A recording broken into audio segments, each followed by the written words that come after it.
கிறிஸ்துவுக்குள் பிரியமான தேவனுடைய பிள்ளைகளே, அவருடைய தூய சமூக தண்டையிலே மறுபடியுமாக அமர்ந்து அவருடைய வார்த்தைகளுக்காக நாம் காத்திருக்கக்கூடிய பெரும் பாக்கியத்தை தேவன் இந்த நாளில் நமக்கு கொடுத்திருப்பதற்காக நான் தேவனை ஸ்தோத்திரிக்கின்றேன். இந்த நாளிலும் நம்முடைய தியானத்திற்குள்ளாக நாம் கடந்து செல்வதற்கு முன்பதாக நம்முடைய சிரங்களை தாழ்த்தி அவருடைய வழிநடத்துதலுக்காக சற்று நேரம் ஜெபத்தில் தரித்திருப்போம். எங்களை அன்பாய் நேசித்து வழிநடத்தும் பரிசுத்தமிக்க பரம்பிதாவே, உடைய தூய நாமம் என்னாலும் மகிமைப்படுவதாக.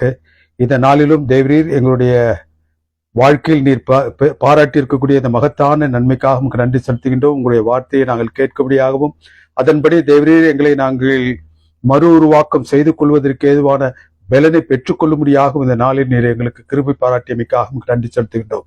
தூய ஆவியானவர் தாமே எங்களில் இடைப்பட்டு நாங்கள் கற்க வேண்டிய இந்த நாளின் சத்தியத்தை கற்று சென்றவர்களாக கடந்து செல்ல நீர் எங்களுக்கு இரக்கம் செய்திருந்தோம். சுவாமி, எங்களை தாழ்த்துகிறோம், வெறுமையாக்கிறோம், உடைய தூய சமூகத்தில் படைக்கின்றோம். கிறிஸ்துவின் வழியாய் வேண்டுதல் செய்கின்றோம் எங்கள் அன்பின் பரிசுத்தமிக்க பரம்பிதாவே.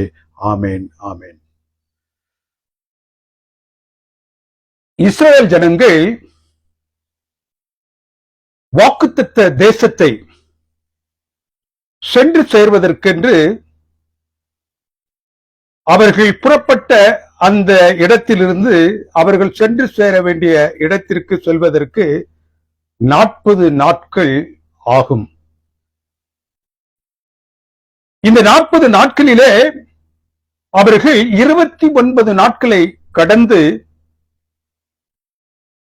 அவர்கள் இப்பொழுது சீனாய் மலை அடிவாரத்தில் வந்து சேருகின்றார்கள். இந்த சீனாய் மலை அடிவாரத்திற்கும் காதேஸ் பர்னியாவுக்கும் சுமார் 11 நாட்கள் பயணம்தான். இந்த காதேஸ் பர்னியா என்பது அவர்கள் சென்று சேர வேண்டிய இடத்தின் முகப்பில் இருக்கக்கூடியது. 11 நாட்கள் அவர்கள் கடந்து செல்ல வேண்டிய அந்த பாதையை வேதம் என்ன சொல்லுகின்றது? அவர்கள் 40 வருடங்கள்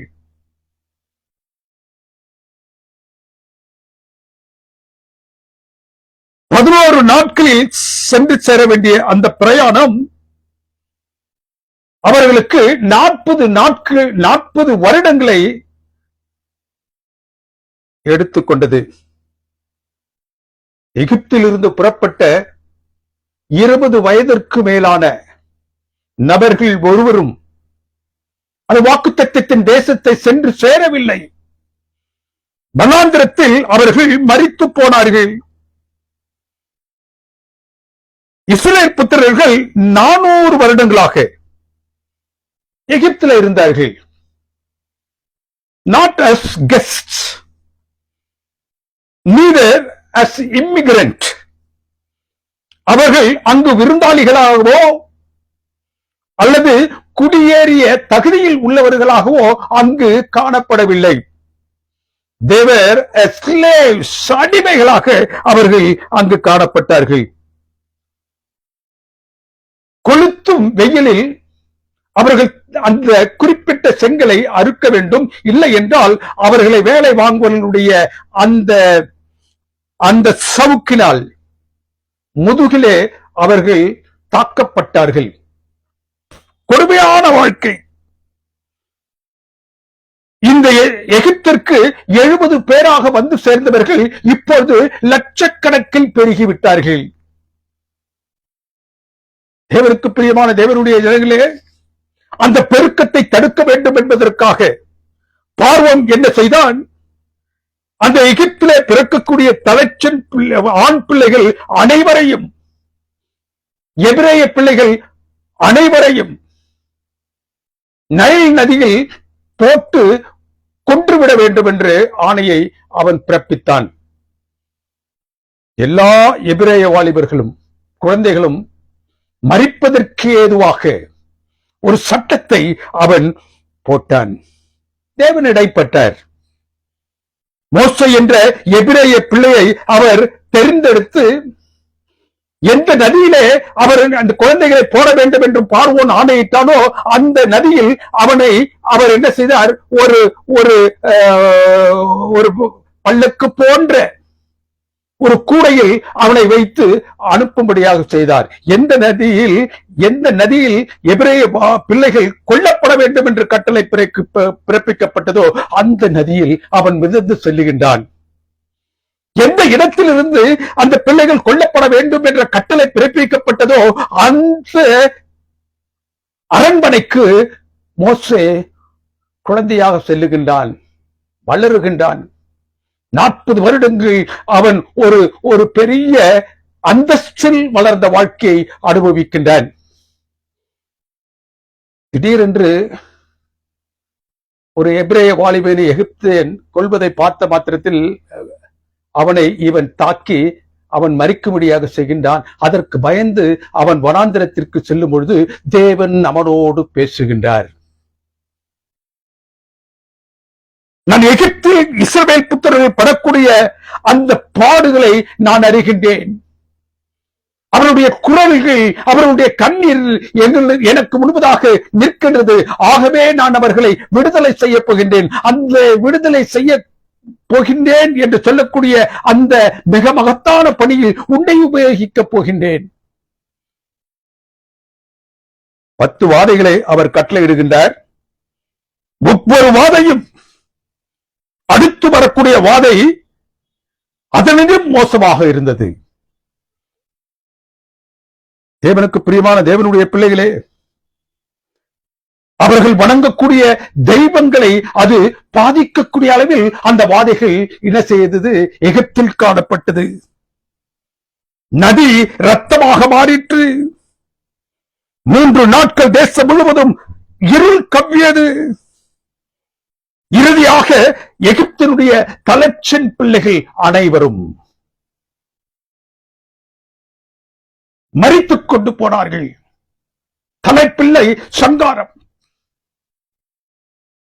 பார்வோன் பார்த்தா இனியும் இவர்களை நாம் வைத்திருக்க கூடாது என்று அவர்களுக்கு உத்தரவு பாராட்டி அனுப்பிவிட்டான். அவர்களுக்கு உத்தரவு பாராட்டி அனுப்பிவிட்டதனால் அவன் பார்த்த அந்த எகிப்து காலியாக இருந்தது. பொருளாதாரம் வீழ்ச்சி அடைந்தது. அவர்கள் இடக்கூடிய படைக்கு சேவை செய்யக்கூடிய ஒரு ஆளும் அங்கு காணப்படவில்லை.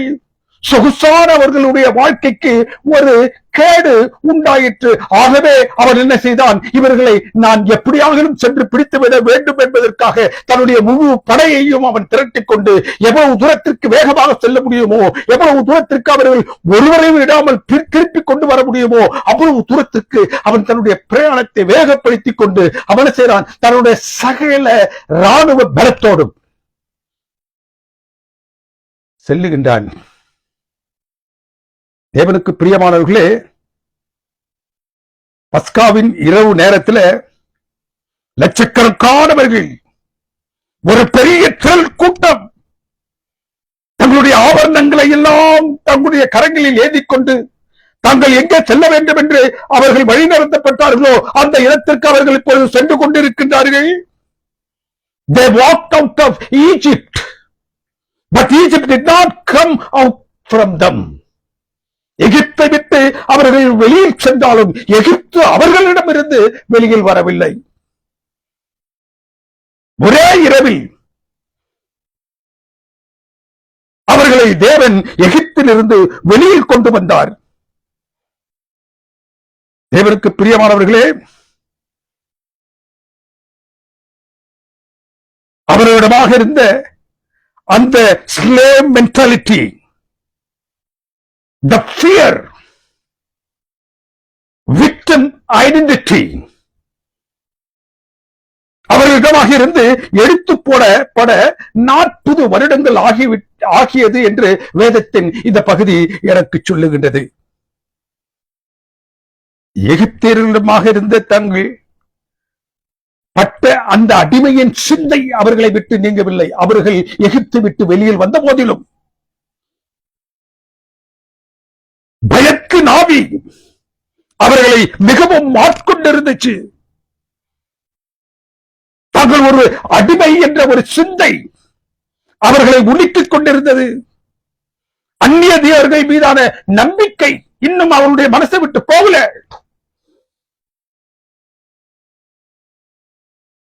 40 வருடங்கள் அல்ல அவர்கள் கடந்து செல்ல, தேவனுக்கு பிரியமானவர்களே, பல அற்புத அடையாளங்களை தேவன் செய்ய வேண்டியிருந்தது. For which they needed a time, for which they needed a teaching and different kind of tests. அவர்கள் எந்த நிலையில் அந்த வாக்குத்தத்தத்தின் தேசத்திற்குள்ளாக செல்ல வேண்டும் என்று தேவன் ஆசித்தாரோ அந்த நிலையில் அவர்கள் அந்த தேசத்திற்குள்ளாக செல்ல வேண்டும் என்றால் எவற்றையெல்லாம் அவர்கள் கடந்து செல்ல வேண்டுமோ, எந்த போதனை எல்லாம் அவர்கள் பெற்றுச் செல்ல வேண்டுமோ, எந்த வகையில் எல்லாம் அவர்கள் பரிசோதிக்கப்பட வேண்டுமோ, அவற்றை எல்லாம் செய்வதற்கு அவர்களுக்கு ஒரு கால அவகாசம் தேவைப்பட்டது.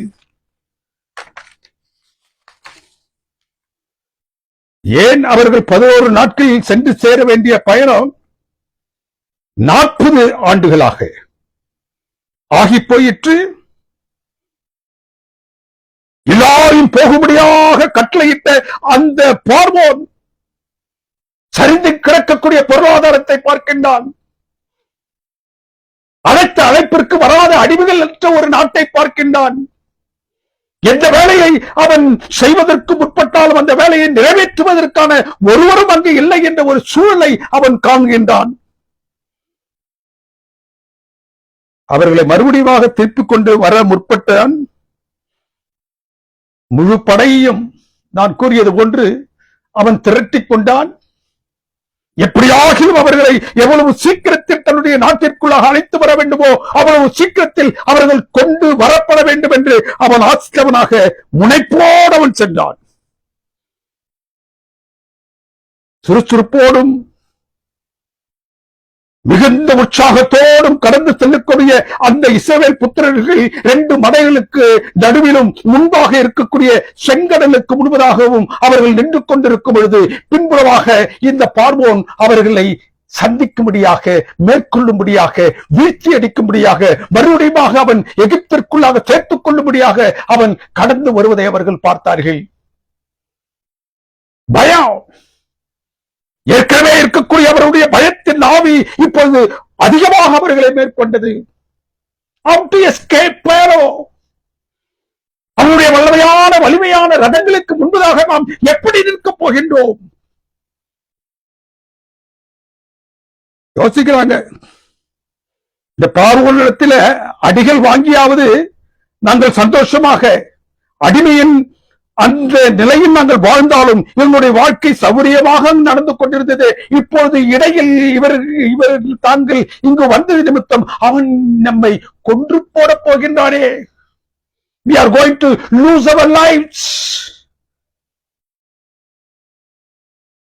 தேவனுக்கு பிரியமானவர்களே, அங்குதான் அவர்கள் தங்களுடைய வாழ்க்கையில் தாங்கள் யாருடைய வார்த்தையை நேசித்து போய்க் கொண்டிருக்கின்றோமோ, யார் ஒருவர் எங்களை அழைத்துக் கொண்டு செல்கின்றாரோ அவர் எப்படிப்பட்டவர் என்பதை அவர்கள் அறிந்து கொள்ளும்படியான ஒரு பெரிய அதிசயத்தை தேவன் அங்கு நிகழ்த்தி காட்டினார். அவர்கள் கண்ட முதலாவது அற்புதம், மோசே தன்னுடைய கரத்தில் இருந்த அந்த கோலை வைத்து அந்த செங்கடலை, சிவந்த சமுத்திரத்தை ஒரு தட்டினான். அவ்வளவுதான். அந்த சமுத்திரம் 2ஆக பிளந்து அது சுவர் எழுப்பிய வண்ணமாக அவர்களுக்கு தரையில் நடந்து செல்லக்கூடிய ஒரு வழியை அவர்களுக்கு கொடுத்தது. ஆச்சரியம். 2ஆக பிளந்தது, 2ஆக பிரிந்தது. தரைமார்க்கமாக தாங்கள் செல்வதற்கான வழியை இப்பொழுது அவர்கள் கண்டார்கள். அவருடைய கரங்களை எல்லாம் அவர்கள் தட்டி தேவனுடைய நாமத்தை அவர்கள் உயர்த்திய வண்ணமாக அவர்கள் பாடிக்கொண்டே சென்றார்கள். தண்ணீரில் அவர்கள் தரைமார்க்கமாக சென்றார்கள். தேவனுக்கு பிரியமானவர்களே, அவர்கள் கடலை கடந்தவுடன் வேறு ஒரு காரியத்தையும் அவர்கள் கண்டார்கள். பார்வோனும் அவனுடைய சர்வ சேனையும் கடலில் மூழ்கி அடைக்கப்பட்டதை அவர்கள் கண்டார்கள்.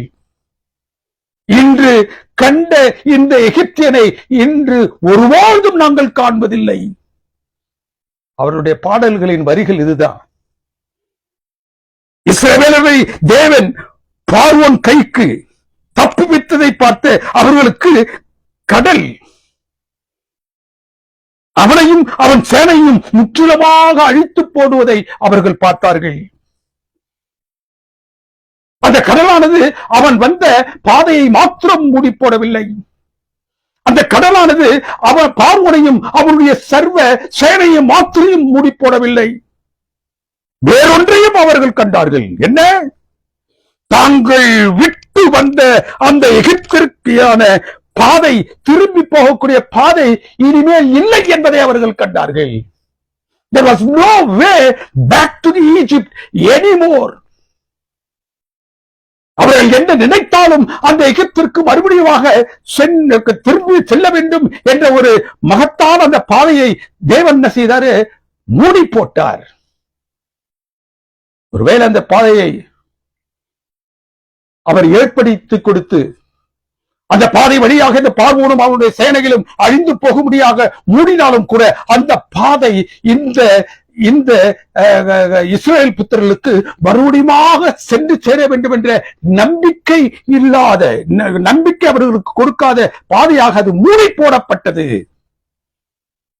God not only buried the pharaohs under the sea, the road back to Egypt. He closed the road back to Egypt. He buried the route. God had not only just opened the door forward, He had locked the door behind them. அவர்கள் சென்று சேர்வதற்கான, அவர்கள் கடந்து செல்வதற்கான பாதையாக மாத்திரம் அவர் அந்த செங்கடலை பிளந்து காட்டவில்லை. மறுபடியும் அவர்கள் எகிப்து போன்ற பழைய வாழ்க்கைக்கு திரும்பிவிடக் கூடாது என்பதற்காக அதை மூடி போடவும் அவர் செய்தார். அவர்கள் கடந்து செல்ல மாத்திரம் செங்கடல் பிளக்கப்படவில்லை. பார்வோனையும் அவனுடைய சேனையையும் மூழ்கி அடிக்கப்படுவதற்காக மாத்திரம் அது என்ன செய்யப்படவில்லை? பிளக்கப்படவில்லை, திறக்கப்படவில்லை. பார்வோனை மூழ்கி அடிக்க மாத்திரமல்ல, இஸ்ரவேலுக்கான எகிப்திற்கான பாதை அதோடு அடைக்கப்பட்டு போயிற்று. God closed the door for them to go back anymore. கடந்து வந்த பாதையை நீங்கள் மறுபடியும் பின்பற்றி நீங்கள் எந்த இடத்திலிருந்து வந்தீர்களோ அந்த இடத்திற்கு சென்றுவிடக் கூடாது என்பதில் தேவன் திட்டவட்டமாக இருந்தார். The physical way was closed. Even though the physical way to Egypt was closed, dear friends, their hearts, their heads were toward Egypt. அவர்கள் கடந்து செல்ல வேண்டும் என்று ஒரு இயற்கையான ஒரு பாதை அடைக்கப்பட்டாலும் மனதளவில், அவருடைய சிந்தை அளவில் அந்த பாதை எப்பொழுதும் அவர்களிடத்தில் இருந்துச்சு. அந்த 40 வருடங்களும் அவரிடத்தில் அது இருந்துச்சு.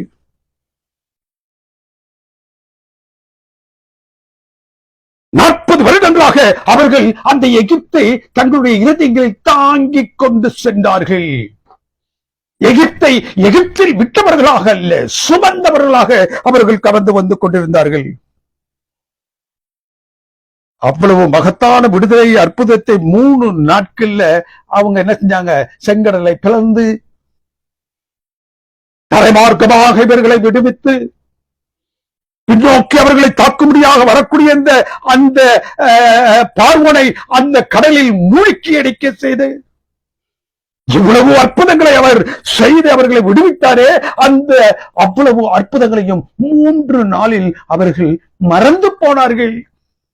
அந்த வேதத்தின் பகுதியை நீங்கள் படித்தீர்கள் என்றால் அவர்கள் எவ்வளவு தூரத்திற்கு அவரை மறந்து போனார்கள் என்பது உங்களுக்கு நன்றாக விளங்கும். 3 நாட்கள்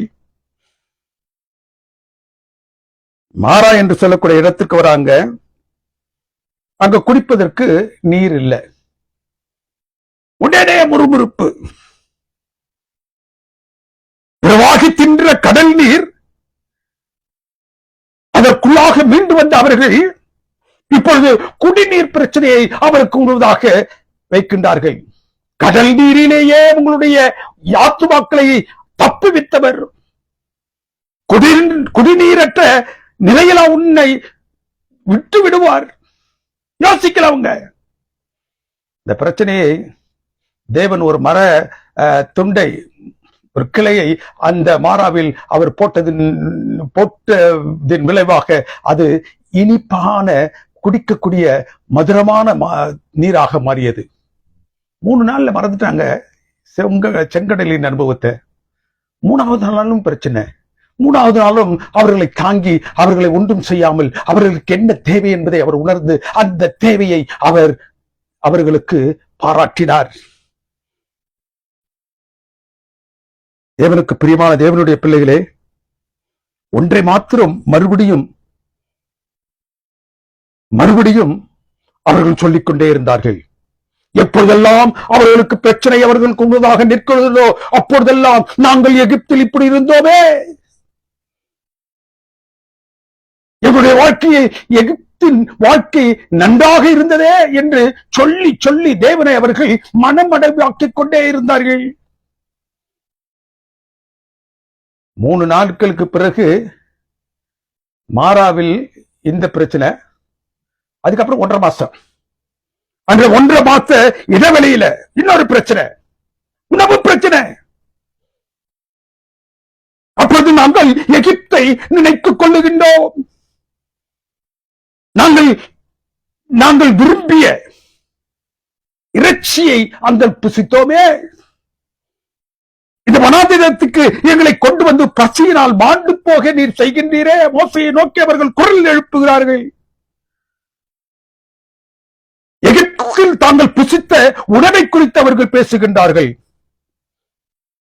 As if they were sharing the dining table of Pharaoh.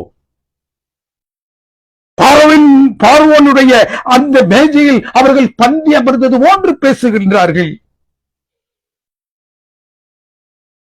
They were romanticizing the slavery, talking about the part of meat. நாங்கள் ரொம்ப நேசித்து எகிப்தில் இருந்த பொழுது அவர்கள் புசித்த அந்த பொறிக்காட்சியை அவர்கள் நினைவு கூறுகின்றார்கள். அவர்கள் அடிமைகளாக அடிமைக்குரிய பாடுகளின் பந்தியை உயர்வாக பிடித்து இங்கு தேவனுடைய சமூகத்தில் தேவனையும் அவர் வழிநடத்திக் கொண்டு செல்லுகின்ற அந்த வழிநடத்துதலையும் அவர்கள் துச்சப்படுத்தினார்கள். அவர்கள் தாங்கள் பெற்ற விடுதலையை மறந்தார்கள். தேவனே எங்களை வழிநடத்திக் கொண்டு வருகின்றார் என்ற அந்த தேவனுக்கு பாராட்ட வேண்டிய அந்த மரியாதையை அவர் செலுத்தாமல் போனார்கள். They went back to the familiar cage, then walk into unfamiliar freedom. தாங்கள் பாராத ஒரு விடுதலையின் பாதையில் அவர்கள் சென்று கொண்டிருக்கும் பொழுது தங்களுடைய அடிமைத்தனத்தின் வாழ்க்கையை அவர்கள் நேசித்தவர்களாக காணப்பட்டார்கள். பட்சமான சிறையை அவர்கள் விரும்பினார்கள். அவர்கள் அறியாத அந்த விடுதலையை நோக்கி அவர்கள் செல்ல மறுத்தவர்களாக காணப்பட்டார்கள். தேவன் அவர்களை இப்பொழுதும் கோபத்தோடு பார்க்கவில்லை. அவர்களுக்கு எது தேவை என்பதை அவர் அறிந்து அந்த தேவையை அவர்களுக்கு பூர்த்தி செய்தார்.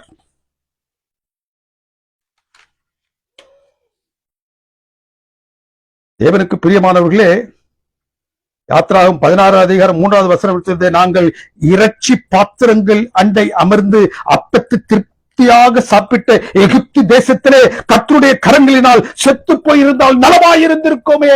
We were eating well over there. We had everything. That's all we need. We were enjoying the food there. அதை புசித்து அந்த பார்வோனுடைய அடிமைத்தனத்திலேயே நாங்கள் மரித்து போயிருந்தாலும் நன்றாக இருந்திருக்கோமே. எங்கள் அனைவரையும் பட்டினியால் கொல்லும்படியாகவா நீர் இங்கு கொண்டு வந்தீர்? 16 அதிகாரம் 3வது வசனம் என்று சொல்லுகின்றது. அடுத்த நாள் காலை அதிகாலை வேளையிலே அவர்கள் வாசல்களில் அவர்கள் கண்டிராத, ஒருபோதும் பார்த்திராத, பரலோகத்தின் தூதர்கள் புசிக்கக்கூடிய மன்னா, கொத்தமலை அளவை போன்று வெண்மையாக தேனிலும் மதுரமாக இருக்கக்கூடிய பரத்தின் தூதர்கள் புசிக்கக்கூடியவதை வானத்திலிருந்து பொழிய செய்திருந்தார். காலையிலே மன்னா அவர்கள் புசிக்கும்படியாக கொடுத்தார். அவன் தான் பொரிக்காஞ்சட்டியை இப்ப நினைச்சிட்டாங்கல்ல, எகிப்தில நாங்கள் இறைச்சியை சாப்பிட்டோம் என்று சொன்ன மாத்திரத்திலே எங்கேயோ இருந்து லட்சோப லட்ச காடைகளை, காலையிலே மன்னா, மாலையிலே காடைகள். விடியற் காலத்தில் பாளையத்தை சுற்றிலும் பனி பெய்திருந்துச்சு. அதை நீக்கி பார்த்த பொழுது அங்கு மன்னா காணப்பட்டது. மன்னாவிற்கு சைட் டிஷ் என்ன? காடைகள். It was not just food. God provided. பரலோகம் அவர்களுக்கு பாராட்டியது சாதாரண உணவு மாத்திரமல்ல, ஒழுங்கு. என்ன ஒழுங்கு? தேவன் எங்களை வழிநடத்தி வருகின்றார். தேவன் எங்களுக்கு உண்டான அனைத்தையும் சந்திக்கின்றார். God would provide in a very day break what we want. விடியற் காலத்தில் எங்களுக்கு எது தேவையோ அவசியமோ அதை அறிந்து அவர் எங்களுடைய வீட்டின் வாசலுக்கு முன்பாக வைப்பார். We believe in that. He provides us என்ற ஒரு நம்பிக்கையை, என்ற ஒரு ஒழுங்கை அவர்களுடைய உள்ளங்களில் ஏற்படுத்துவதற்காக அந்த மன்னாவை அவர்களுக்கு பாராட்டினார். All that we have to do is to wake up, step out, trust that there is something there in front of my house.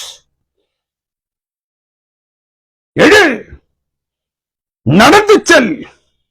எங்கு எது விழும் என்று அவர் உனக்கு வாக்குரைத்தாதோ அது அங்கு உனக்காக காத்திருக்கும். ஒவ்வொரு நாளும் எழுந்து வெளியில் வந்து பரம் தேவனுடைய கரங்களில் இருந்து பொழியப்படுகின்ற அந்த போஷாக்கை நீ பார். மன்னாவின் மூலம் போதிக்கப்பட்டது ஒழுங்கு. God was reprogramming an entire nation understanding of provision. தேசம் முழுவதற்கும் தேவன் பாராட்டக்கூடிய அந்த தேவைகளை அது காட்டிற்று. ஒரு தேசத்தையே எப்படி தேவன் போஷிக்கின்றார் என்ற பரத்தின் அக்கறையை குறித்து அது பேசிற்று. In Egypt there was a bread, but that bread was from Pharaoh and they had to work for it. They had to earn it. And they had to depend on the human master for survival. எகிப்திலே அவர்களுக்கு அப்பம் கிடைத்தது. ஆனால் அந்த அப்பம் பார்வோனுடைய கரத்திலிருந்து கிடைத்தது. அதற்காக அவர்கள் வேலை செய்ய வேண்டியதாக இருந்தது. அதை அவர்கள் சம்பாதித்தார்கள். They had to depend on the human master. ஒரு மனிதனை அவர்கள் சார்ந்து இருக்க வேண்டியதாயிற்று. தேவனுக்கு பிரியமானவர்களே, எகிப்தில் அவர்களுக்கு அப்பம் கிடைத்துச்சு. ஆனால் அது அடிமையின் அப்பம்.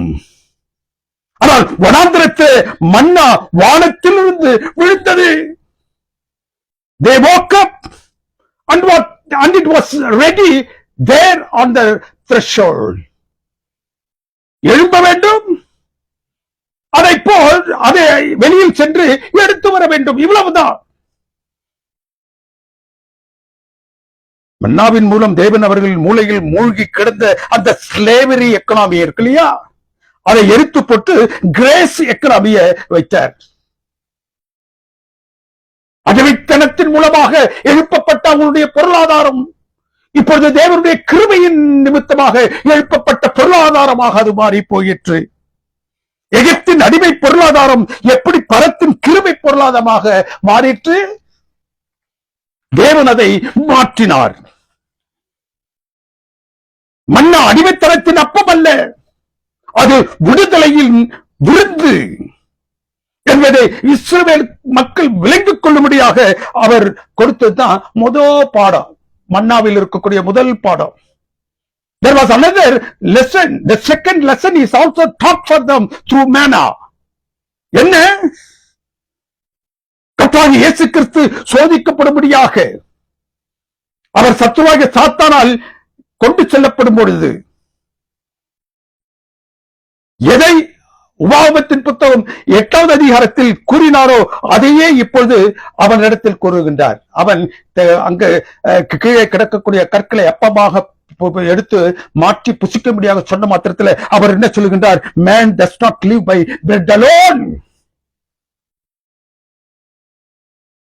எதை இந்த உபாகமத்தில் தேவன் வைத்திருந்தாரோ அதையே மேற்கோள் காட்டி அவனை விரட்டினார்.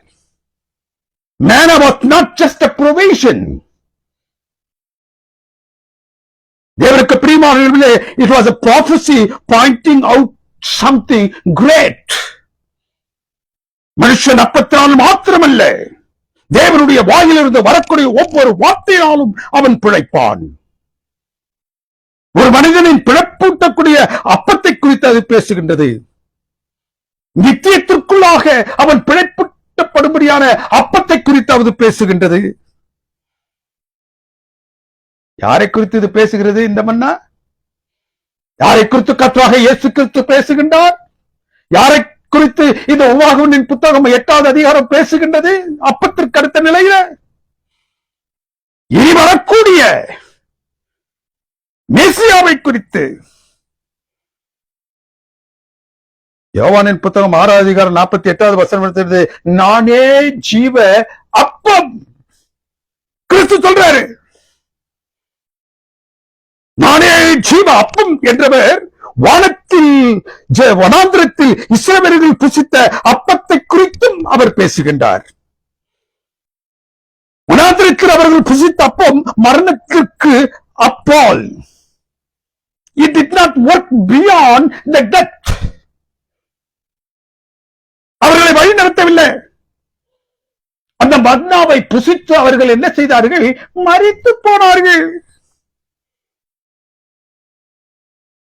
ஆனால் இதிலே புசிப்பவன், அதை புசித்தவர்கள் மரித்து போனார்கள் வனாந்திரத்தில். ஆனால் இதிலே அவர் தன்னை முதன்மைப்படுத்தி மையப்படுத்தி காண்பிக்கப்பட்டு என்ன சொல்றார்? இதிலே புசிப்பவர்கள் மறியாமல் இருப்பார்கள். காரணம், இது வானத்தில் இருந்து இறங்கி வந்த அப்பம். இது ஜீவ அப்பம். இந்த அப்பத்தை புசிக்கிறவன் என்றென்றும் பிழைப்பான். புசிப்புக்கு அடுத்த அப்பம், மற்றொன்று ஜீவனுக்கு ஏதுவான அப்பம். ஒரு அப்பத்தை புசிக்கும் போது உன்னுடைய பசி இந்த உலக பிரகாரமாக உனக்கு பசி தீரலாம். But the bread what was Jesus referring to is the bread that gives you the eternal life. பிழைப்புக்கு அடுத்த, ஜீவனுக்கு அடுத்த ஜீவ அப்பமாகிய கிறிஸ்துவை குறித்தும் அவரை குறித்தோ இந்த அப்பத்தை குறித்தோ அவர் பேசும்பொழுது அவர் பேசுறார்.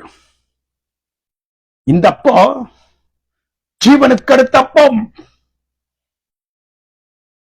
அந்த அப்பத்தை வனாந்திரத்தில் புசித்தவர்கள் மரித்தார்கள்.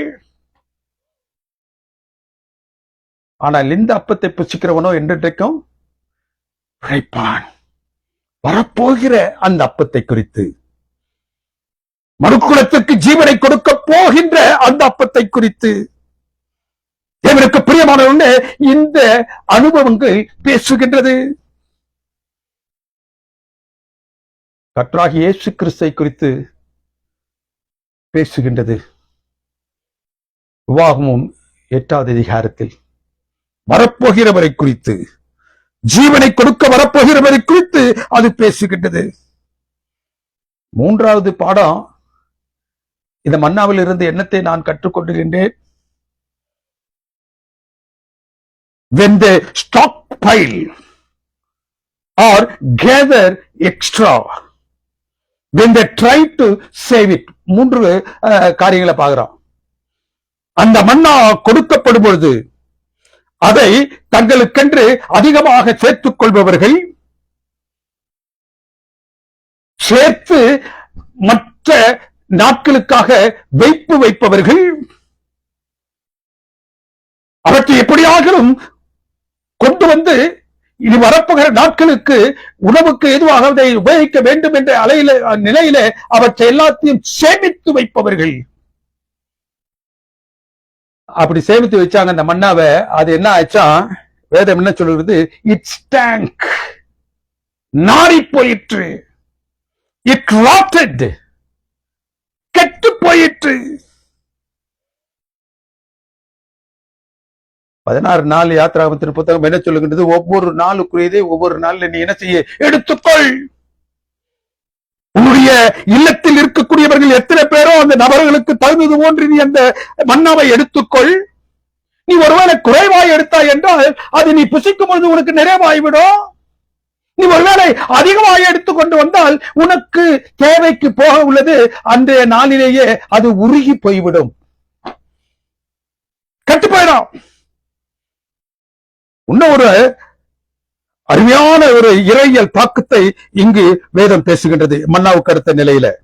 யாத்திராகமத்தின் புத்தகம் 16வது அதிகாரம் 4வது வசனம் என்ன சொல்லுகின்றது? நீங்கள் நியாயப்பிரமாணத்தின்படி நடக்கிறீர்களா இல்லையா என்பதை இதனால் சோதிப்பேன். இதனால் என்னத்தை அவர் சோதிக்க போறாரு? அவர் கொடுக்கிறது மன்னா, புசிப்புக்குரியது. இதனால் அவர் எதை சோதிக்க போகின்றார்? அவர் சொல்றார், நீங்கள் நியாயப்பிரமாணத்தின்படி நடக்கிறீங்களா இல்லையா என்பதை இந்த மன்னாவின் மூலமாக நான் சோதிக்க போகிறேன். இந்த மன்னா என்ன இந்த மன்னாவில் என்ன ஒரு நியாயப்பிரமாணத்தை அவர் வைக்கிறார்? அந்த நியாயப்பிரமாணம் எதை சொல்லுகின்றது? இந்த கற்பனையை சொல்வதற்காகத்தான் இந்த மன்னா போஷித்ததிலே அவர் ஒழுங்குபடுத்தினார். ஒரு உன்னதமான சத்தியத்தை அவர்களுக்கு கொடுக்க வேண்டும் என்பதற்காகத்தான் இந்த மன்னாவை பொழிய செய்து, அந்த மன்னா அவர்களுக்கு சரீரத்திற்கு அடுத்த நிலையில் அவர்கள் திருப்திக் கொள்வதற்காக மாத்திரமல்ல, அந்த மன்னாவில் அவர்களுக்கு கொடுப்பதின் மூலமாக ஒரு ஆழமான, அவர்களுக்கு அவசியமான ஒரு சத்தியத்தை அதற்குள்ளாக அவர் வைத்திருந்தார். நீங்கள் ஒவ்வொரு நாளும் உங்களுக்குரியதை ஒவ்வொரு நாளிலும் நீங்கள் என்ன செய்யுங்கள்? சேகரித்துக் கொள்ளுங்கள். ஆனால் 6ஆம் நாளிலோ 2 மடங்கு. யாத்திராகமம் 16:23 கர்த்தர் சொன்னது இதுதான், நாளைக்கு கர்த்தருக்குரிய பரிசுத்த ஓய்வு நாள், அதில் நீங்கள் ஓய்ந்திருங்கள். அல்ல, நீங்கள் சுட வேண்டியதை சுற்று, அவிக்க வேண்டியதை அவித்து ஆயத்தமாக நீங்கள் காத்திருங்கள். 24வது வசனம் சொல்றது, மோசேக்குரிய வண்ணம் 6வது நாளில் அவர்கள் வைத்திருந்த அந்த அன்னா நாரவும் இல்லை, கெட்டு போகவும் இல்லை, பூச்சி பிடிக்கவும் இல்லை. 7ஆம் நாளில் மன்னா பொழிவதை நிறுத்தினார். There was no manna falling down because it was a Sabbath. எல்லோரும் ஆசரிக்க வேண்டும் என்று அவர் ஏற்படுத்தின அந்த ஓய்வு நாள் பரிசுத்தமான ஓய்வு நாள். அந்த ஓய்வு நாளிலே நீ அதை பெருக்குவதற்கேற்ற வேலையை கூட நீ செய்யக்கூடாது.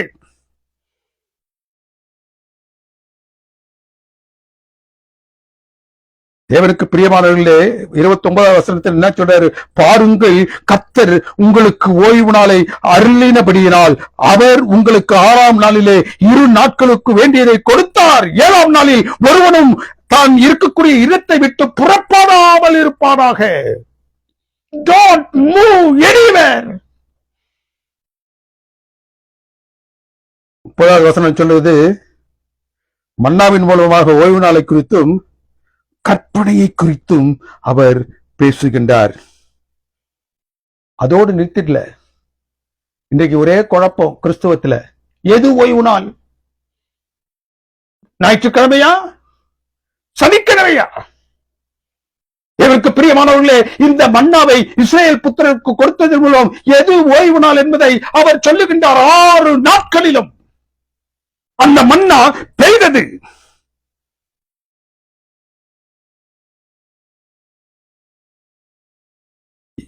கடைசி நாள்ல அது பெய்யல.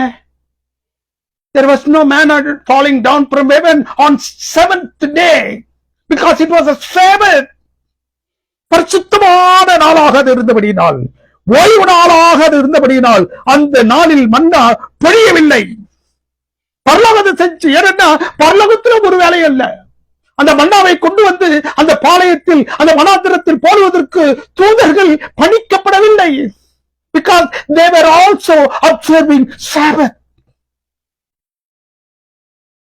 பரிசுத்தமான ஓய்வு நாளை தேவனுக்கு பிரியமானவர்களே, உங்களையும் என்னையும் மாத்திரம் ஆச்சரிக்க சொல்லவில்லை தேவன், அதை பரலோகம் ஆசிக்கின்றது. அந்த நாளிற்காக ஒருவன் எவ்வளவாக ஆயத்தமாக இருக்க வேண்டும் என்பதை குறித்து அவர் அங்கு பேசுகின்றார். ஓய்வு நாளை குறித்து யாத்ராகமத்துல 16வது அதிகாரத்துல பேசுறாரு. அதனுடைய அந்த எப்படி அது ஆச்சரிக்கப்பட வேண்டும், கை கொள்ளப்பட வேண்டும் என்பதை யாத்ராகம் புத்தகம் 16வது அதிகாரத்துல பேசுறாரு. ஆனால் ஓய்வு நாளை குறித்த அந்த கற்பனையை யாத்ராகமத்தின் புத்தகம் 20வது அதிகாரத்தில் தான் பேசுறாரு. அதற்கு பிறகுதான் கற்பனையா வருது. தேவனுக்கு பிரியமானவர்களே, அப்படி என்றால் இந்த ஓய்வு நாள் அந்த கற்பனை கொடுப்பதற்கு முன்பாகவே தேவன் சொல்லிவிட்டார். இந்த மன்னாவை அவர்களுக்கு கொடுப்பதின் மூலமாக, அந்த மன்னாவை ஒழுங்குபடுத்துவதன் மூலமாக, அந்த மன்னா ஓய்வு நாளில் அது பொழியாமல் இருப்பதின் நிமித்தமாக ஓய்வு நாளை குறித்து பேசுறார். அப்படி என்றால் ஓய்வு நாள் கற்பனை கொடுக்கப்படுவதற்கு முன் ஆதியிலேயே இந்த உலகம் உண்டாக்கப்பட்ட அந்த நாளில் தானே ஏதேனில் நம்முடைய முற்பிதாக்களாகிய ஆதாமிற்கும் ஏவாளிற்கும் அந்த ஓய்வு நாளை குறித்த ஒரு பெரிய பாக்கியத்தை அவர் கொடுத்திருந்தார். 6 நாட்களில் சகலத்தையும் அவர் படைத்து தீர்த்து 7ஆம் நாளில் ஓய்ந்திருந்தார். அதை பரிசுத்தப்படுத்தினார். அதை ஆச்சரிக்கும்படியான கட்டளையை கொடுத்தார். அதை ஆச்சரிப்பவர்களுக்கு வித்தியாசமான நிலையில் அவர் பாராட்டக்கூடிய ஆசீர்வாதத்தை அவர் கொடுத்தார். இந்த நாட்களில் கிறிஸ்தவம் ஓய்வு நாள் யூதர்களுக்குரியது. We don't need to observe it. தேவனுக்கு பிரியமான தேவனுடைய பிள்ளைகளே, ஆதாமும் ஏவாளும் ஏதேனில் இருக்கும் பொழுது அங்கு ஓய்வு நாள் கொடுக்கப்பட்டது. தேவன் ஆசிரித்தார், அவர்கள் ஆசிரித்தார்கள். யாத்ராகமத்தின் புத்தகம் 16வது அதிகாரத்துல இந்த மன்னா பொழியும் பொழுது தேவன் அவரிடத்தில் சொல்றார், ஓய்வு நாள்ல இந்த மன்னா பொழியப்படாது என்று சொல்லுகின்றார். அதை நீ என்ன செய்யுங்க, ஓய்வு நாளை பரிசுத்தமாக நீ ஆச்சரிக்க வேண்டும் என்றால் 6ஆம் நாளிலேயே நீங்கள் 7ஆம் நாளுக்குரியதை என்ன செய்யுங்க, எடுத்து வைத்து அதற்காக நீங்கள் காத்து கொண்டிருங்கள் என்கின்றார். அப்படி என்றால் இந்த யூதர்கள சிருஷ்டிப்பில் இருந்தாங்களா? யாத்ராகமத்தின் புத்தகம் 16வது அதிகாரம் பேசப்படுகின்ற அந்த இடத்தில் அந்த யூதர்கள் இருந்தார்களா? தேவனுடைய பரிசுத்த கரம் சொந்த விரலால் எழுதி கொடுத்த அந்த கற்பனைகள் எழுதப்படும் பொழுது அவர்கள் இருந்தார்கள். அவர்கள் பல நூற்றாண்டுகளுக்கு பிறகாக அவர்கள் இனத்தாக யூதர்கள் வந்தார்கள் சரித்திரத்தில்.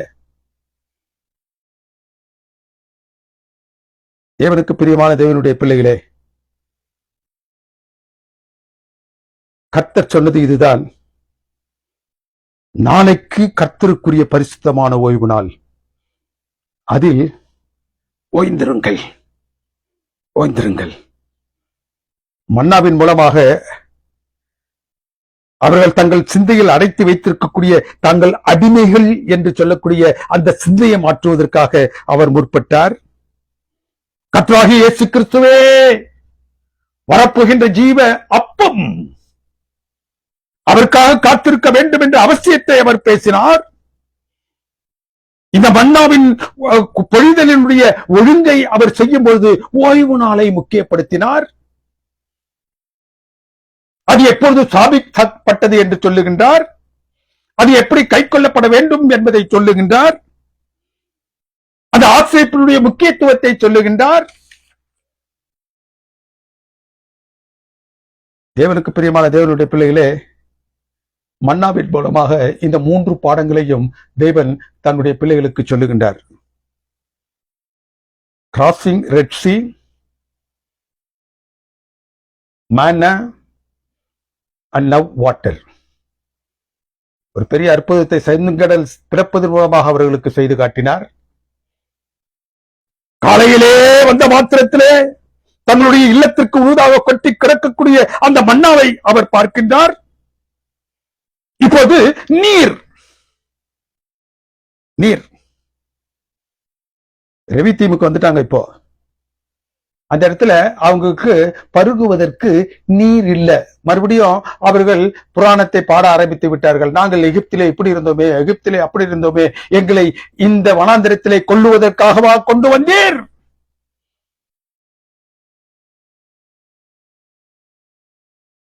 தேவனுக்கு பிரியமான பழத்தின் அப்பமாகிய மன்னா அவர்களது வீட்டு வாசலில் வீழ்ந்து கிடந்தது. அதிலிருந்து ஆழமான 3 சத்தியங்களை அவர் பாராட்டினார்.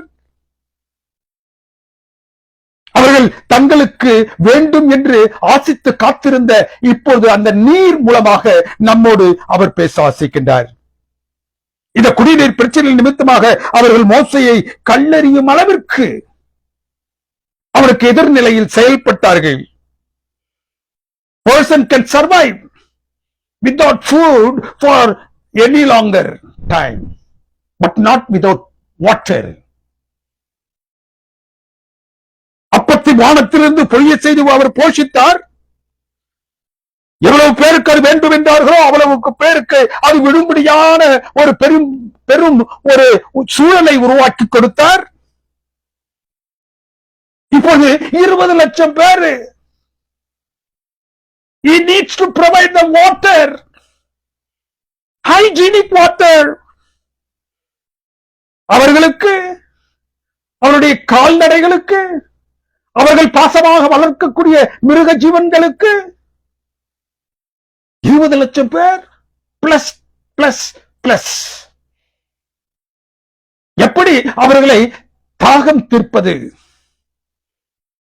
Millions of liters every day for drinking, for cooking, sustaining their own livestock. How to manage this situation? என்ன பிரச்சனை? அவங்க இருக்கக்கூடிய இடம் எது? வனாந்தரம். There was no constant water, no spring. பாயக்கூடிய ஆறுகளோ ஓடைகளோ ஊற்றுகளோ கிடையாது. என்ன செய்ய போறாங்க? எப்படி செங்கடலை பிளப்பதற்கு கையில ஒரு குச்சியை வச்சுக்கிட்டு மோசை நின்றானோ அதே போன்று இப்போது மோசகிட்ட அவர் சொல்றாரு, He directs Moses to a rock, improbable place where there could not be water by any circumstances. ஒரு பாறையை காட்டுறார். எல்லாரும் மோசையை பார்க்கிறாங்க. இந்த பாறையை பார்த்த மாத்திரத்தை மோசை என்ன செய்யறா? கிட்ட போறா. அந்த பாறை நிமிடமாக அவன் வழிநடத்தப்படுகின்றான். There was no infrastructure, reservoir, technology, logistics. 20 லட்சம் பேர் நீரை பெற வேண்டும் என்றால் அதற்கான கட்டுமான ஒன்றும் இல்லை. வசதி, நீர் தடுப்பு அணை இல்ல, சரியான தொழில்நுட்பம் இல்ல, இடம் விட்டு இடம் எடுத்து செல்வதற்கான லாஜிஸ்டிக்ஸ் இல்ல. And how are they going to be given water? எந்த வசதியும் இல்லாமல் வேதம் என்ன சொல்லுகின்றது? இவை எல்லாவற்றுக்கும் பதிலாக ஒரே ஒரு காரியம். In one command, Moses followed what God told him to do. தேவன் மோசேயினிடத்தில் என்ன சொன்னாரோ அதை செய்வதற்கு அவன் ஆயத்தமாக இருந்ததினால் அவர்கள் அனைவரும் தாகம் தீர்க்கப்பட்டார்கள். மோசேக்கு கொடுத்த அந்த ஒரே கட்டளை. தேவனுக்கு பிரியமானவர்களே, இங்கு தேவன் மோசேயை பார்த்து ஒரு இடத்துல என்ன செஞ்சாரு, நீ அடி என்றால். அவன் அடிச்சான், தண்ணி பிரவாகித்து வந்தது. Water just gushed out. கல்மலை நீரில் வேதம் வைத்திருக்கக்கூடிய சத்தியம் என்ன? மன்னாவில் அவர் சத்தியம் வைத்திருந்தார். விளக்கப்பட்ட அந்த செங்கடலில் அவர் என்ன சொல்ல வேண்டுமோ அதை சொன்னார். இப்பொழுது இந்த கண்மலை, the rock is Jesus, நானே கண்மலை. அந்த கண்மலையாகிய கிறிஸ்து ஜீவ தண்ணீரை நமக்கு கொடுப்பவராக ஜீவ தண்ணீராகவே வருகிறார். ஜீவ தண்ணீராகவே இருக்கிறேன் என்கின்றார். அவர் மனுக்குலத்திற்காக அடிக்கப்படுவதன் மூலமாக பாராட்டும் ஜீவ தண்ணீர், நித்திய ஜீவன் அந்த கர்த்தராக இயேசு கிறிஸ்துவே. அவர் மனுக்குல பாவங்களுக்காக எத்தனை முறை அடிக்கப்பட வேண்டும் என்பதையும் பரலோகம் செஞ்சிருந்துச்சு, நியமித்து வச்சிருந்துச்சு. அவர் எத்தனை முறை அடிக்கப்படணும்? கண்மலையாகிய கிறிஸ்து. தேவனுக்கு பிரியமானவர்களே, முதலாவது அனுபவத்தில் அவர்களுக்கு பரலோகம் என்ன சொன்னது? மோசேயின் இடத்துல, நீ அந்த கண்மலையை என்ன செய்ய? அடி. அடித்தான் நீர் வந்தது. இப்பொழுது என்ன செஞ்சாரு? இன்னொரு இடத்துல, இரண்டாவது இடத்துல, அந்த கண்மலையோடு நீ என்ன செய்யணும்? இப்போ பேசு. அவன் பேசுறதுக்கு பதிலாக அடிச்சிட்டான். தேவனுக்கு பிரியமானவர்களே, அவன் அதை அடித்தான் என்பதற்காக வரக்கூடிய நீரை அவர் நிறுத்தவில்லை. வரக்கூடிய நீர் பெருக்கமாக வந்தது. ஆனால் அவன் என்ன காரியத்திற்காக 40 ஆண்டுகள் தன்னுடைய உடல் வருத்தி தேவனுடைய கட்டளையை ஏற்றுக்கொண்டு இந்த 20 லட்சத்திற்கும் மேலான பேரை வழிநடத்தி வந்தானோ, அந்த வாக்குத்தத்தத்தின் தேசத்திற்குள்ளாக அவனால் போக முடியவில்லை. ஏன்? நிருபத்துல பவுலர் அழகா சொல்றாரு, 9வது அதிகாரம் 27, 28 சொல்ற, அன்றியும் ஒரே தரம் மரிப்பதும் மனுஷனுக்கு நியமிக்கப்பட்டதாய் இருக்கிறபடியே கிறிஸ்துவம் அநேகருடைய பாவங்களுக்காக ஒரே தரம் பலியிடப்படுவார். கர்த்தராகிய இயேசு கிறிஸ்து உலக பாவங்களுக்காக ஒரே தரம் மரிப்பது பரத்தினுடைய நியதி, விமோசன திட்டத்தில் வகுக்கப்பட்டிருந்த ஒரு நியதி. மோசே 2ஆம் தரம் பேச வேண்டிய மலையிடம் அவன் அடிச்சிட்டான். அது பரலோகத்தின் சத்தியத்துக்கும் பரலோகத்தின் நியதிக்கும் வேறுபட்டதாக இருந்துச்சு. பொருத்தப்பட்டதாக அது போய்விட்டது. தேவனுக்கு பிரியமானவர்களே, நம்ம எவ்வளவு தூரத்துக்கு தேவனுடைய பாதையில் நடப்பவர்களாக இருந்தாலும் சரி, எவ்வளவு தூரத்திற்கு தேவனுடைய பாதையில் அநேகரை வழிநடத்துபவர்களாக இருந்தாலும் சரி, எதை வேதம் நம்மிடத்தில் சொல்லுகின்றதோ, எதை என்னிடத்தில் வேதம் சொல்லுகின்றதோ அதை நான் செய்யவில்லை என்றால், நான் யாராக இருந்தாலும் சரி, விளைவுகளை சந்திக்கணும். சத்தியத்தை சத்தியமாக போதிக்காத எவராக இருந்தாலும் அதன் விளைவுகளை சந்தித்தாக வேண்டும். எந்த சபையாக இருந்தாலும் சரி, அது எவ்வளவு பெரிய அமைப்பாக இருந்தாலும் சரி, சத்தியத்தை சத்தியமாக போதிக்கவில்லை என்றால் மோசேக்கு ஏற்பட்ட நிலைமைத்தான் அவர்களுக்கும். He was punished. எதற்காக அவன் நியமிக்கப்பட்டானோ, எதற்காக 40 வருடங்களாக வளர்ந்தா கழித்துள்ள மக்களை அவன் அனுசரித்து வழிநடத்தி வந்தானோ, அந்த வாய்ப்பை அவன் பெற முடியாமல் போனான்.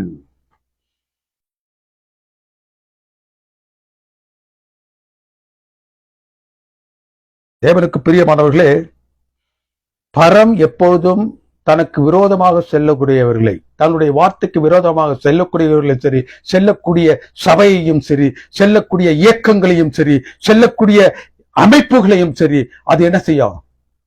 கண்டிப்பாக அதனுடைய விளைவுகளை சந்திக்கும்படியாக செய்யும்.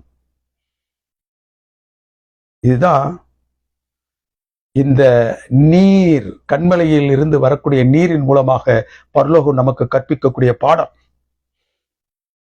எகிப்திலிருந்து வெளியே வந்துட்டாங்க, 3 மாசம் ஆயிடுச்சு. இப்போ 3 மாசம் கழிச்சு சீனாய் மலையின் அடிவாரத்துல கர்த்தர் சீனாய் மலையின் மேல் அக்கினியில் இறங்கினபடியினால் அது முழுவதும் என்ன செய்யப்பட்டிருந்துச்சா? புகைக்காடாய் கிடந்தது. எக்கால சத்தம் வர வர மிகவும் பலத்த நிலையில் அது பெருகிக் கொண்டிருந்தது. மலை அதிர்ந்தது. தேவன் மோசையானவனே என்ன செய்தார்? அந்த மலையின் கொடுமுடிக்கு வரும்படியாக அடைத்தார். அவருடைய கரங்களில் கற்பனைகளை கொடுத்தார். யாத்திராகமத்தின் புத்தகம் 20:2 என்ன சொல்லுகின்றது? அந்த கற்பனையை கொடுக்கக்கூடிய அந்த அதிகாரம் எப்படி தொடங்குவது தெரியுமா? உன்னை அடிமைத்தர வீடாகிய எகிப்திலிருந்து புறப்பட பண்ணின உன் தேவனாகிய கர்த்தர் நானே. உன்னை அடிமைத்தனத்திலிருந்து விடுதலை செய்த தேவன் நான். ஃபர்ஸ்ட் கிரேஸ், நெக்ஸ்ட் லா. இந்த கற்பனைகளை கொடுப்பதற்கு முன்னதாக தேவனுக்கு பிரியமானவர்களே, அவர் பாராட்டிய விடுதலையை பேசுகின்றார். அவர் தன்னுடைய கிருபையினால் பாராட்டிய விடுதலையை முதலாவது பேசிட்டு, அதுக்கப்புறம் நீ ஃபாலோ பண்ண வேண்டிய, கடைபிடிக்க வேண்டிய கற்பனைகளை குறித்து பேசுகின்றார். ஃபர்ஸ்ட் ரெஸ்கியூ, விடுவித்தல். நெக்ஸ்ட் ஒன்லி ரெஸ்பான்ஸ், அதற்குரிய மாறுத்திரம். This is always a pattern that God follows in the scriptures. It doesn't say, obey me, then I will save you. He says, I have already saved you from the bondages of Egypt. Now, here is what you should follow. இப்போது நான் உன்னை விடுவித்து கொண்டு வந்து விட்டேன். நீ எப்படி நடக்க வேண்டுமோ அப்படி நடப்பதற்கான வழிமுறைகளை இந்த 10 கற்பனைகளை வச்சிருக்கிறார். He rescued them first. And then he gave the one which is going to lead them. நீங்கள் எனக்கு கீழ்ப்படியுங்கள், பிறகு நான் உங்களுக்கு ரட்சிப்பை அருளுவேன் என்று அல்ல, விடுதலையை, ரட்சிப்பை பாராட்டி விட்டு தன் கற்பனைகளுக்கு அவர் என்ன செய்யறாரு? அதற்கு பிறகாக அவர் கொடுக்கிறார். மோசே 40 நாட்கள் மலை மீது சென்றான். தேவனுக்கு பிரியமானவர்களே, அவன் மலை மீது தேவனோடு அவன் அங்கு இருக்கக்கூடிய அந்த நாட்களில் கீழே இருக்கக்கூடியவர்கள் இந்த தேவனுடைய அற்புதத்தை கண்டு இதனால் வரைக்கும் தேவனுடைய கரங்களினால் வழிநடத்தப்பட்டுக் கொண்டிருந்த அந்த இஸ்ரவேல் புத்திரர்கள் என்ன செய்தாங்க தெரியுமா? When he was with God, இந்த கற்பனைகளை பெரும்படியாக அவன் அங்கு மலை கொடுமுடிக்கு அவன் சென்றிருந்த பொழுது இங்கே இவர்கள் எங்களை எகிப்திலிருந்து கொண்டு வந்த அந்த மோசையை காணோம். அவன் வருவானா வரமாட்டானா என்று எங்களுக்கு தெரியாது.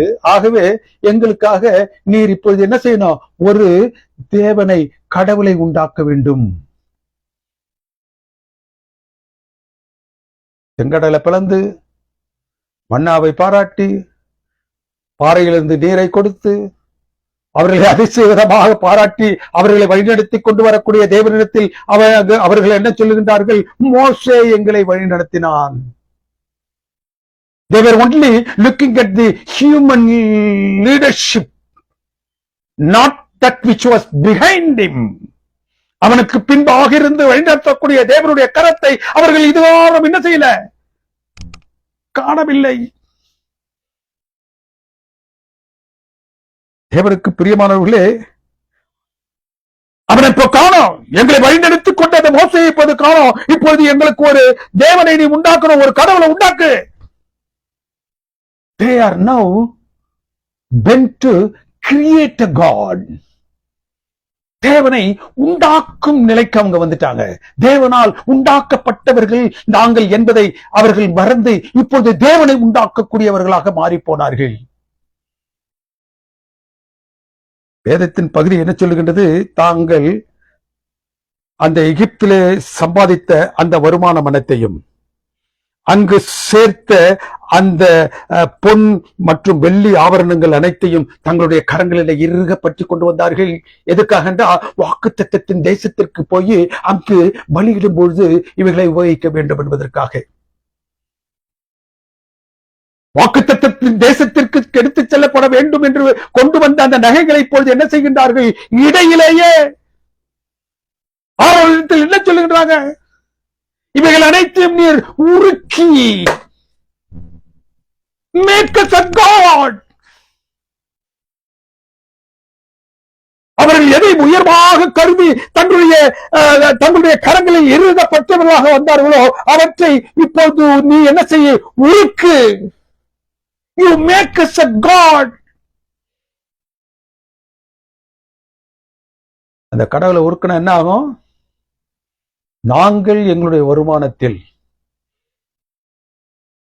நாங்கள் சம்பாதித்த அந்த சம்பாத்தியத்தில் நாங்கள் பெற்ற அந்த தங்கம் அல்லது அந்த வெள்ளியை ஆபரணங்களில் இப்பொழுது அவர்கள் தங்களுக்கு தேவனாக மாற்ற வேண்டும் என்றார்கள். Whatever they have earned is now becoming their God.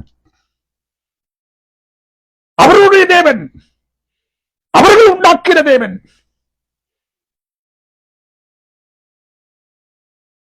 இன்னொரு காரியம் அதுல என்ன பார்த்தோம் என்றால், அவர்கள் எந்த புதிய கடவுளையும் உண்டாக்கலையா. They never made any new gods. எந்த புதிய கடவுளையும் உண்டாக்கல.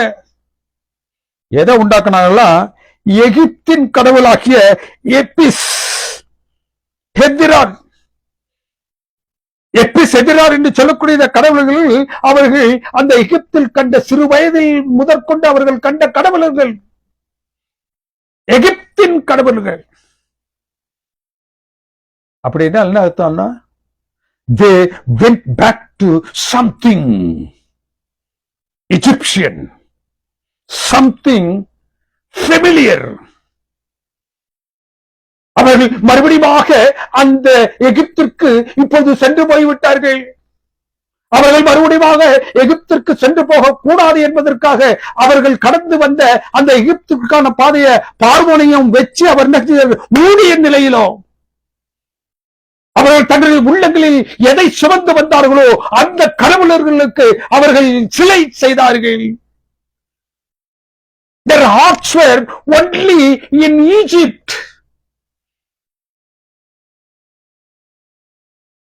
மறுபடியும் போயிடுச்சு. உடல் இங்க வந்துருச்சு, அவருடைய உள்ளம் அங்க போயிடுச்சு.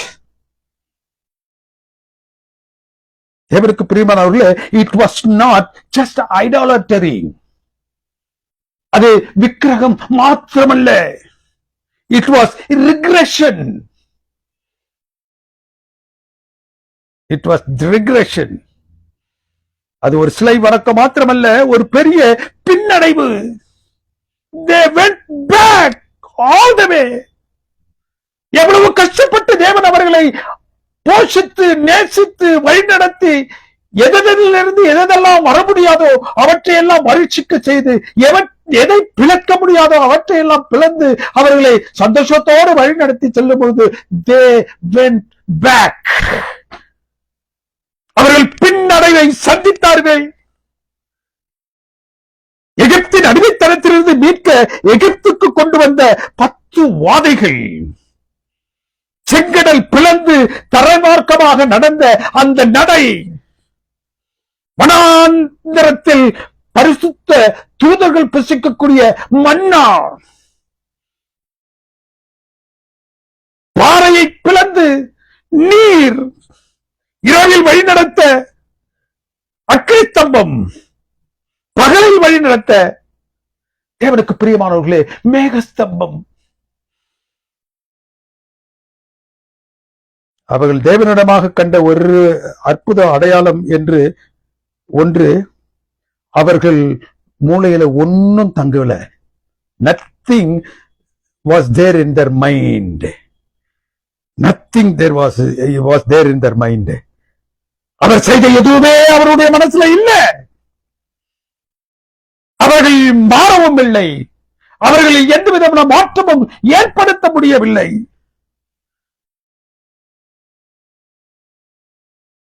அவர்கள் செங்கடலை கடந்த பின் பார்வோனை அவன் தொடர்ந்து வந்த கடலில் மூழ்கி அடித்தது இவர்களுக்கு தேவன் திறந்த வழியாக பாராட்டினார், மறுபடியும் திரும்பி செல்லும் வழியாக அல்ல. பார்வோனுக்கு மூடியது பார்வோனுக்கு மாத்திரமல்ல, இவர்களுக்கும் திரும்பி எகிப்திற்கு செல்லக்கூடாது என்பதற்காக. ஆனால் அவர்கள் சென்றார்கள். இந்த கிறிஸ்தவத்தில் காணப்படக்கூடிய பெரிய பின்னடைவு இதுதான். என்ன பின்னடைவு? தாங்கள் விட்டு வந்த பழைய மதம், தாங்கள் விட்டு வந்த பழைய மார்க்கங்கள், அவற்றிலான பழக்க வழக்கங்கள், அவற்றை திரும்பி பார்ப்பது மாத்திரமல்ல, அவைகளை தங்களுடைய இருதயங்களை தாங்கி வருவது. எவற்றையெல்லாம் தாங்கள் சார்ந்த மதங்கள் கூறியதோ அந்த மத பழக்க வழக்கங்களை கிறிஸ்துவத்தில் கொண்டு வருவது. அவர்களுக்கும் இவர்களுக்கும் எந்த வித்தியாசமும் இல்லை என்று சொல்லக்கூடிய அளவிற்கு அவைகளை சுமந்து வருவது, அவைகளையும் தன்னுடைய கரங்களில் ஏந்தி கொண்டு இங்கு கிறிஸ்தவம் பாராட்டக்கூடிய சத்தியத்தையும் இன்னொரு கரத்துல பிச்சுக்கிட்டு இவனுக்கு பிரியமானவர்களே ரெண்டையும் மிக்ஸ் பண்ணி அவர்கள் ஒரு கிறிஸ்தவத்தை உண்டாக்கி வச்சிருக்கிறார்கள். இந்த இஸ்ரவேல் புத்திரர்களை போன்று நாள் பார்ப்பது,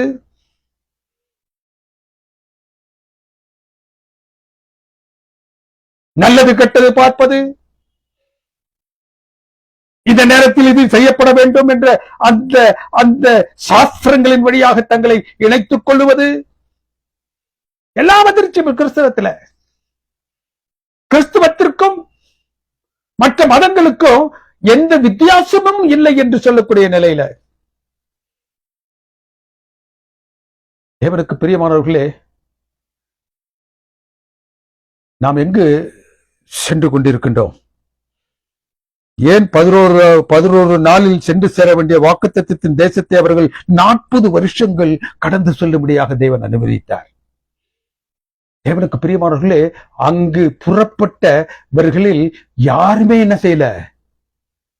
2 பேரை தவிர யாருமே அந்த வாக்குத்தத்தின் தேசத்திற்குள்ளாக பிரவேசிக்க முடியல. 20 வயது உள்ள ஆகியிருந்த அதற்கு மேற்பட்டவர்கள் ஒருவரும் இந்த வாக்குத்தத்தத்தின் தேசத்திற்குள்ளாக போகும்பொழுது யோசுவா என்ன செய்யறான்? அந்த குறிப்பிட்ட இளைய சமுதாயத்திற்கு விருத்தசேதனம் செய்து அவர்களை அழைத்து செல்கின்றார். இன்னொரு நிலையில் அவர்களை புதுப்பித்து எதையெல்லாம் அவருடைய முன்னோர்கள் விட்டு வந்தார்களோ, எதையெல்லாம் அவர்கள் தங்களுடைய இருதயங்களை சுமந்து கொண்டு வந்தார்களோ, அவற்றிற்கெல்லாம் ஒரு முடிவை அவர்களுக்கு காண்பித்து விட்டு, தேவனுக்கு பிரியமானவர்களே, மரணம் என்று சொல்லக்கூடிய நிலையில் அவர்கள் புறக்கணிக்கப்பட்டு இப்பொழுது எந்த வாக்குத்தத்தத்தின் தேசத்திற்கு செல்ல வேண்டும் என்று தேவன் அவர்கள் அழைத்து வந்தார்களோ அந்த வாக்குத்தத்த தேசத்திற்கு அவளுடைய சந்ததி தான் என்ன செஞ்சிச்சு? போச்சு. தேவனுக்கு பிரியமான தேவனுடைய பிள்ளைகளே, இன்றைக்கு நாம் எப்படி இருக்கின்றோம்? அவர்கள் கற்றுக்கொள்ள வேண்டிய பாடங்களை கற்க 40 வருஷங்கள் அடிமை சிந்தனை, பாவ சிந்தனையை அவர்களிடத்திலிருந்து அப்புறப்படுத்துவதற்கு அவருக்கு அவ்வளவு நாள் தேவைப்பட்டுச்சு. ஜீவப்பமாக கிறிஸ்துவை அவர்கள் தங்களுடைய ஜீவனுக்கு எதுவாக பெற்றுக்கொள்ள வேண்டும் என்ற நிலையை அவர்கள் பெறுவதற்கு அவ்வளவு நாள் பட்டுச்சு. ஓய்வு நாள், அதன் ஆசரிப்பு, அது எந்த நாள் என்பதை அவர்களுக்கு போதிப்பதற்கு 40 வருஷம். அப்படி இருந்தும் கூட இந்த நாட்களில் இந்த ஓய்வு நாளை குறித்த தாக்கங்களை சத்ருவாகிய சாத்தான் எத்தனையோ வேறுபட்ட நிலையில் இந்த கிறிஸ்தவ உள்ளங்களில் எழுதி வைத்திருக்கின்றான். ஜீவத்தண்ணீராகிய கர்த்தராகிய இயேசு கிறிஸ்து, அதை நாம் பெற வேண்டும் என்றால் கர்த்தராகிய இயேசு கிறிஸ்து ஒரு தரம் அடைக்கப்படுவதற்கு பதிலாக 2 தரம் அடைக்கப்படுவார் என்று சொல்லக்கூடிய சத்திய மீறலை மோசே செய்தது போன்று சத்திய மீறல் செய்யக்கூடிய யாராக இருந்தாலும் சரி, அது எந்த சபையாக இருந்தாலும் சரி, அதனுடைய விளைவுகளை அவர் சந்திப்பார்கள். தேவனுக்கு பிரியமான தேவனுடைய பிள்ளைகளே, நம்முடைய வருமானங்கள், நம்மில் நாம் எது உயர்வாக வைத்திருக்கின்றோமோ என்று நாம் நினைக்கின்றதோ அவைகள் நமக்கு பொற்கன்று குட்டிகளாக ஆகிவிடக் கூடாது என்ற ஒரு நிலையை அவர்கள் பெறுவதற்கு 40 வருஷம் அவருடைய மரணம். இன்றைக்கு தேவனுடைய சமூகத்தில் அந்த காலேப், ஜோஷுவா என்று சொல்லக்கூடிய அந்த இருவர் மாத்திரம் அந்த புதிய சந்ததியோடு பரலோகத்திற்கு சென்றார்கள், அந்த வாக்குத்தத்தத்தின் தேசத்திற்கு சென்றார்கள். ஏன்? வாக்குத்தத்தின் தேசத்தை 40 வருடங்களுக்கு முன்பதாக போய் பார்க்க முடியாக கொண்டு உள்ளே சென்றவர்களில் 12ல் 2 பேர் சரியான தகவல்களை கொண்டு வந்தார்கள், உற்சாகம் அளிக்கக்கூடிய தகவல்களை கொண்டு வந்தார்கள். Let us go conquer it என்று சொன்னா, what is your report என்று கேட்ட மாத்திரத்தில் இவங்க 2 பேர் நினைச்சாங்க, let us go conquer it, அதை நாம் பெற்றுக் கொள்ளுவோம் வாருங்கள் என்று அழைத்தார். தேவனுக்கு பிரியமான தேவனுடைய பிள்ளைகளே, அவர்கள் தங்களுடைய வாழ்க்கை முழுவதும் 40 வருஷங்களும் தேவனுக்குள்ளாக தங்களை பக்குவப்படுத்திக் கொண்டவர்களாக கடந்து வரக்கூடிய பாதைகளில் எல்லாம் அந்த அனுபவங்களை அவர்கள் பெற்றது மாத்திரமல்ல, அந்த அனுபவங்கள் கற்றுத்தரக்கூடிய பாடங்களை அவர்கள் பெற்றவர்களாக கடைசி வரை உறுதியாக இருந்தார்கள். கடைசி வரைக்கும் உறுதியாக இருந்தார்கள். உள்ளே சென்றார்கள். தேவனுக்கு பிரியமான தேவனுடைய பிள்ளைகளே, புதிய சந்ததியில் நாம் இருக்கின்றோமா அல்லது அந்த பழைய சந்ததியாக அவர்களில் நாம் இருக்கின்றோமா? முதலாவது காலேபு அந்த கானானிற்குள்ளாக செல்லும் பொழுது எப்ரோனை பார்த்தான், மலைக்காடு உள்ளே நினைச்சான். அங்க அவர்கள் சேரும் பொழுது எந்த பிரதேசம் உனக்கு வேறும் போது அந்த எப்ரோனை எனக்கு தர 45 வருஷங்களுக்கு பிரதானமும் அந்த எப்ரோனை அவன் கேட்டான். கிறிஸ்துவுக்குள் பிரியமானவர்களே, இன்றைக்கு நாம் அவர்களை அந்த இருவரை போன்று இருக்கின்றோமா அல்லது புதிதாக தேவனுடைய கரத்தினால் தெரிந்து கொள்ளப்பட்ட தேவனுடைய பிள்ளைகளாக நாம் இருக்கிறோம்? இந்த இரு சாரர் மாத்திரம்தான் என்ன செய்ய வேண்டியது போகணும், மற்றவங்களாம் மரித்து போனார்கள். தேவனுக்கு பிரியமான தேவனுடைய பிள்ளைகளை 7-11 நாளில் சென்று சேர வேண்டிய அவருடைய பயணத்தை 40 வருடங்களாக ஏன் தேவன் மாற்றினார் என்றால் அவர்கள் அடைய வேண்டிய பக்குவத்தை அவர்கள் அடைந்து தீர வேண்டும் என்ற நிலையில் அவரும் என்ன செஞ்சாரு, 40 வருஷம் காத்திருந்தார். அவர்கள் என்ன செய்யல, திரும்பல. They never turned back. என்ன ஆயிற்று? மரித்து போனார்கள். இன்றைக்கும் தேவனுடைய சமூகத்தில் அந்த மோட்ச யாத்ரீகர்களாக நிற்கக்கூடிய நீங்களும் நானும் எப்படி நம்முடைய கிறிஸ்துவ அனுபவத்துல கடந்து செல்லுகின்றோம்? கர்த்தராகிய இயேசு கிறிஸ்து சீக்கிரமாக வரப்போகின்றார். அவருடைய வருகை மிக சீக்கிரத்தில் சம்பவிக்க போவதனால் தேவனுக்கு பிரியமான தேவனுடைய பிள்ளைகளே, நீங்களும் நானும் அவருடைய வருகைக்காக காத்திருக்கக்கூடிய அந்த கூட்டத்திலே காணப்படவும், இந்த வனாந்திர வாழ்க்கையில் அவர்கள் கற்றுக்கொள்ள விட்டு போன அந்த பாடங்களை நாம் கற்றுக்கொண்டவர்களாக தொடர்ந்து பயணித்து அந்த பரிசுத்த நகரத்தில் நீங்களும் நானும் காணப்பட தேவன் உங்களுக்கு தயவு செய்வாராக. ஆமென். எங்களை அன்பாக நேசித்து வழிநடத்தும் பரிசுத்தமிக்க பரம்பிதாவே, உடைய தூய நாமம் என்னாலும் வகைப்படுவதாக. இந்த நேரத்தில் உங்களுடைய பாதத்தண்டையிலே எங்களை நாங்கள் தாழ்த்துகிறோம், விரும்பியாக்குகிறோம். இந்த நாளில் தேவரீர் நீர் எங்களோடு பேசியமைக்காகவும் எங்கள் மூலமாக மற்றவர்களோடு நீர் பேசி இருப்பதற்காகவும் உமக்கு நன்றி செலுத்துகிறோம். நீர் சீக்கிரமாக வரப்போகின்றீர் சுவாமி. நாங்கள் இந்த இஸ்ரவேலர்களை போன்று தேவரீர் ஆரம்பித்தவர்களாக மாத்திரமல்ல, முடிக்கக்கூடிய இடத்தில் இருந்த அந்த பிள்ளைகளை போன்று நாங்கள் மாற எங்களுக்குள்ள அந்த மாற்றத்தை நீரில் ஏற்படுத்தி தரும்படியாக உடைய பாத்தில் ஒப்பு கொடுக்கின்றோம். எங்களை தாழ்த்துகிற வெறுமையாக்கிற இந்த செய்தியை ஆங்காங்கு பல்வேறு இடங்களிலிருந்து கேட்டுக்கொண்டிருக்கக்கூடிய தேவரீர் தமது பிள்ளைகள் ஒவ்வொருவரோடும் நீர் பேசியறலும் உம்முடைய கிருபைகள் அதிகமாக பெருகட்டும். எங்களை தாழ்த்துகிறோம், பெருமையாக்கிறோம், உம்முடைய திவ்ய சமூகத்தில் படைக்கின்றோம். கிறிஸ்துவின் நாமத்தினால் ஜெபிக்கின்றோம் எங்கள் அன்பில் பரிசுத்தமிக்க பரம்பிதாவே, ஆமென். நம்முடைய கர்த்தராகிய இயேசு கிறிஸ்துவினுடைய கிருபையும் பிதாவினுடைய அன்பும் பரிசுத்த ஆவியானுடைய அந்யோன்யம் சிநேகமும் நம் அனைவரோடு விசேஷமாக இந்த நாளில் இந்த சத்தியத்தை ஆங்காங்கு பல்வேறு இடங்களிலிருந்து கேட்டுக்கொண்டிருக்கக்கூடிய தேவரீர் ஒவ்வொரு பிள்ளைகளோடும் அவருடைய குடும்பங்களோடும் இன்னும் சதா காலங்களிலும் இருப்பதாக. ஆமென், ஆமென்.